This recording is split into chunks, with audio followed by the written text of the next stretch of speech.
Hello நண்பர்களே, welcome to mix media.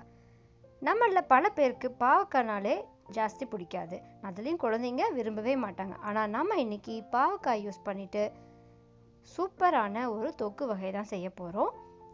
இந்த தொக்கு பார்த்திங்கன்னா நமக்கு அவ்வளோ கசப்பே தெரியாது, உடம்புக்கு அவ்வளோ நல்லது. எல்லாருமே கண்டிப்பாக சாப்பிட வேண்டிய இந்த காய் இந்த மாதிரி வித்தியாசமாக செஞ்சு கொடுங்க.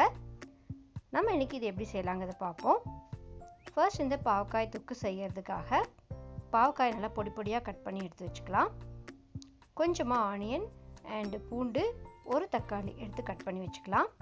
இப்போ குக்கர் வச்சுக்குவோம். குக்கரில் ஆயில் ஆட் பண்ணி கடுகு போட்டுஞ்சதும் இந்த வெங்காயம், பூண்டு, கருவேப்பிலை இலை இந்த மூணையுமே போட்டு நல்லா வதக்கி கொடுத்துருவோம். இந்த தொக்குக்கு நம்ம நல்லெண்ணெய் விட்டோம்னா நல்லா டேஸ்ட்டாக இருக்கும், நல்லா ஃப்ளேவராகவும் இருக்கும். அதனால் நல்லெண்ணெய் ஆட் பண்ணிக்கோங்க. நம்மளோட இந்த வெங்காயம் அண்டு பூண்டு நல்லா வணங்கி வந்ததுக்கு அப்புறமா நம்ம வெட்டி வச்சிருக்கிற தக்காளியை ஆட் பண்ணிக்கலாம். ஜாஸ்தி நமக்கு தக்காளி வேண்டாம், சின்ன தக்காளி இருந்தால் போதுமானதாக இருக்கும். இந்த தக்காளி நல்லா வதங்கி வந்ததுக்கு அப்புறமா நம்ம கட் பண்ணி ரெடியாக வச்சுருக்கோம் இல்லையா, பாவக்காயை பொடி பொடியாக கட் பண்ணி வச்சுக்கிட்டிங்கன்னா நல்லாயிருக்கும். அந்த பாவக்காயை நம்ம இங்கே ஆட் பண்ணிக்க போகிறோம். இந்த பாவக்காய் நம்ம பொடி பொடியாக கட் பண்ணாலும் சரி, இல்லை நம்ம சீவலில் வச்சுட்டு நல்லா ஸ்லைஸாக சீவி எடுத்துக்கிட்டோம்னாலும் நல்லாயிருக்கும். இப்போ இந்த பாவக்காயும் நல்லா இந்த ஆயிலில் சுருண்டு வணங்கி வரணும், அது வரைக்கும் நல்லா வணக்கி கொடுத்துருங்க. அப்போ தான் இந்த கசப்பு தன்மை இல்லாமல் இருக்கும்.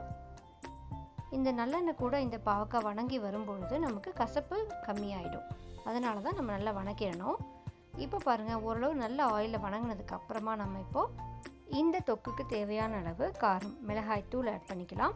அடுத்ததாக கொஞ்சமாக மஞ்சள் தூள், அப்புறம் உப்பு, இது எல்லாமே ஆட் பண்ணிவிட்டு நல்லா வணக்கி கொடுத்துருவோம். இப்போ இது எல்லாமே ஒன்று சேர்ந்து ஓரளவு நல்லா வந்தாச்சு. இந்த ஸ்டேஜில் தான் நம்ம தண்ணி விடணும், அது வரைக்கும் நல்லா வணக்கிடலாம்.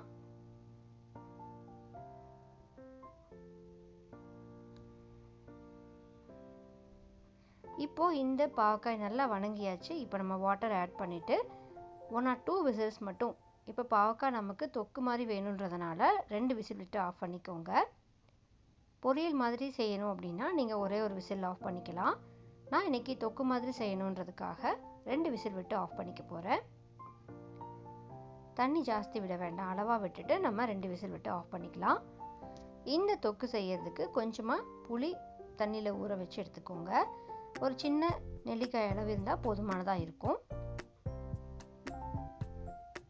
இப்போ பார்த்தீங்களா, நம்மளுடைய பாவக்காய் தொக்கு ஓரளவு ரெடி ஆயாச்சு. நல்ல காயெல்லாம் வெந்து வந்தாச்சு, ஜாஸ்தி தண்ணி இல்லாதனால அளவாக இருக்குது. இப்போ நம்ம புளி கரைச்சி வச்சுருக்கோம் இல்லையா, அதை நம்ம இங்கே ஆட் பண்ணிக்கலாம்.